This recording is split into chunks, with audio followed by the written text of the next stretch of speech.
নমস্কার। কবি সলিল চৌধুরীর লেখা কবিতা একা নড়ে। একা নড়ে কানে করে তেঁতুল পাড়ে ছড়ে ছড়ে, এক হাতে তার নুনের ভার আর এক হাতে ছুরি। কান কেটে নুন ঘষে বেড়ায় বাড়ি বাড়ি।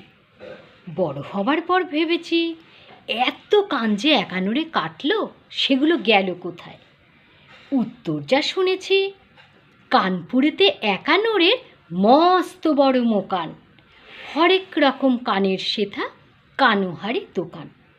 কান পাতলা সেখানে যায় কিনতে মোটা কান, আর কানে খাটো কিনে আনে লম্বা দেখে কান। কানা ঘুষো যা কিছু হয়, যত কানা কানি, সব কিছু সেই একা নড়ে করেছে আমদানি।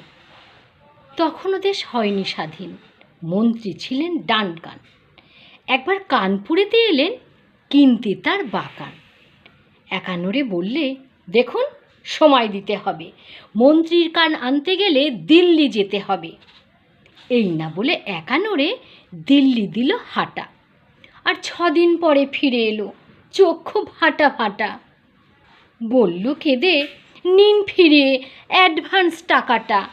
দিল্লি গিয়ে দেখি ওদের সবার দোকান কাটা। নমস্কার।